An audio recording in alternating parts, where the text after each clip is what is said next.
Mahalagang paalala, ang lahat ng mga balitang aking inihahayag ay hindi sa akin mismo nanggaling. Ito ay galing sa mga source ng Aldab Nation sa iba't ibang social media platform. Ako ay tagapaghatid lamang at nagbibigay ng komento. Magandang araw mga Aldab Nation! May panibago na naman po akong update para sa inyong lahat. Pero bago natin ito umpisahan ay huwag niyo munang kalimutan na mag-subscribe sa aking YouTube channel at i-click mo na rin ang katabing bell button para maging updated ka sa mga latest videos na i-upload ko. At kapag umabot na ng 100,000 subscribers ang aking channel, ay may sorpresa ako para sa inyong lahat. Alam kong excited na kayo, kaya naman ngayon, umpisahan na natin ang ating kwentuhan. Ang pag-uusapan natin ngayong araw na ito kung saan nagulat niya ang marami dahil bakit nangungutang na ang taong ito na tila anay raw sa Maychard. Kilalang kilala nga ang taong ito na isa sa pinakamadaming pera, pero bakit ganon? Ito na pala ngayon ang estado di umano dahil sa ginagawa niya kina RJ at Ming. Tila walang-wala na siya. Eto na nga raw ang hagupit ni Karma. Sino nga ba ito? Gaano ito katotoo at may sapat nga bang ebidensya ang makakapagpatunay rito? Well, yan ho ang ating aalamin at pag-uusapan niya yung araw na ito. Pero bago ho yan ay bibitinin ko muna kayo ng kaunting-kaunti lamang kung saan magbasa muna tayo ng mga nakakatuwang post ni My Name is Theo01 sa Twitter. Kaya naman wag na natin patagalin pa, sabi niya sa kanyang tweet, walang sino mang babae ang pwede niyong ipalit kay Mimi para kay Daddy. As in wala. At tinitiyak ko sa mga asyumera na hindi pa kakawala ni Daddy si Mimi. Mula noon hanggang ngayon, never nagbago ang pagmamahal at pagkabaliw niya kay Mimi.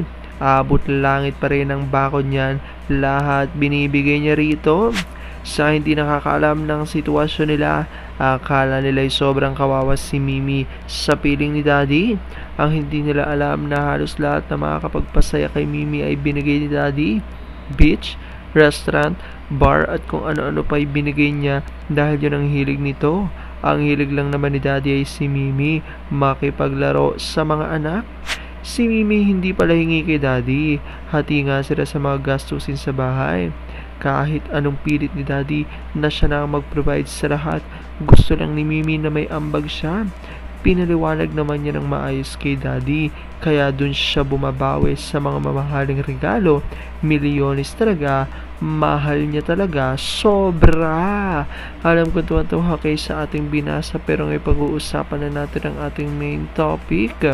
Oops! Wait lang, saglit lang to. May ipapaalala lang ako para sa mga bago pa lang sa aking channel. Huwag niyong kalimutan na mag-subscribe sa aking YouTube channel at i-click niyo na rin ang notification bell para lagi kayong updated sa mga latest videos na i-upload ko at para maging parte na rin kayo ng aking Fanatics channel family. Well, alam kong super excited na kayo sa ating kwentuhan, kaya naman dumako na tayo sa ating main topic.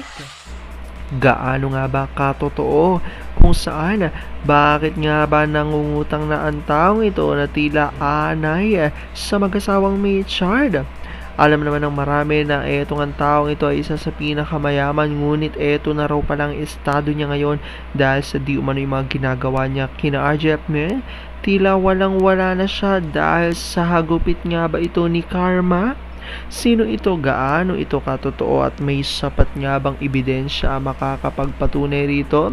Well, alam kong gusto niyo na yung malaman at excited na kayo, kaya naman wag na natin patagalin pa.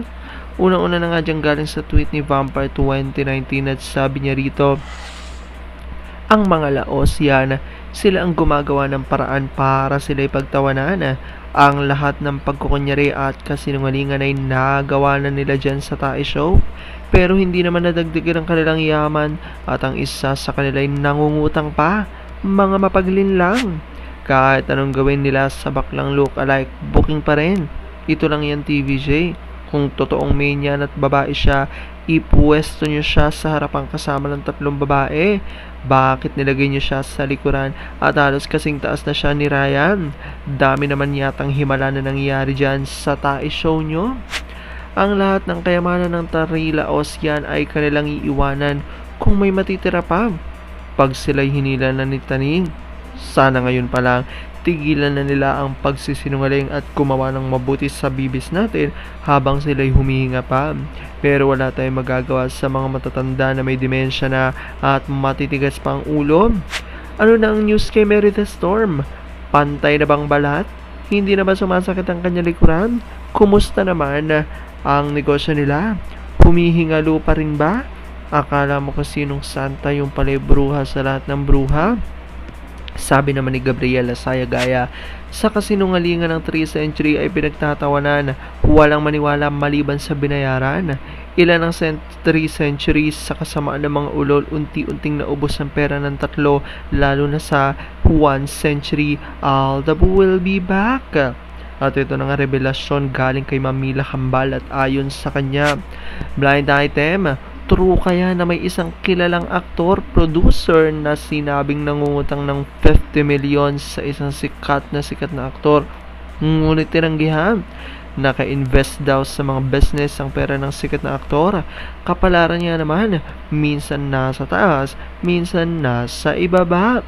At dahil dito, ito ang sabi ni Vampire 2019, na dinig ko na din yan.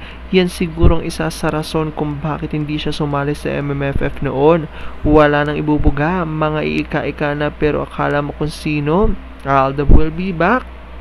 Sabi naman ni Mila Mojica, obvious na si Yan, deserve niya yan, buti nga sa kanya. Suko hanggang langit ang galit kay A kasi hindi na pautang, kaya ayan sinisira niya ang buhay ng mag-asawa. Sabi naman ni Lea, pwede naman siyang pahiramin kung titigil na nilang sarsuela at linisin ulit ang image nila M.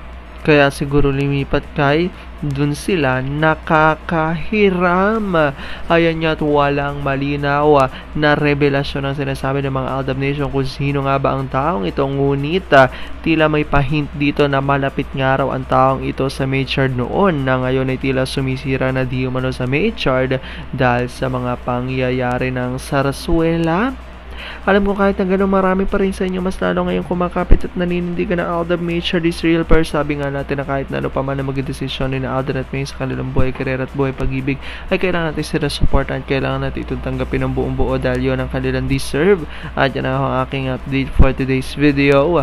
Maraming salamat sa panonood at pagtapos sa videong ito. Kung nakapag-subscribe ka na, welcome sa Fanatics Channel family. Kung hindi pa naman, huwag ka nang mahiya. Mag-subscribe ka na. Pindutin mo na yan. I-click mo na rin ang katabing bell button para makatanggap ka ng notification kapag may bagong update para sa iyo. Para naman sa parte na ng aking pamilya, punta lang sa aking channel at i-click ang videos para mapanood mo at malaman mo pa ang mga nakaka-good vibes at nakakakilig na fresh news about Maychard.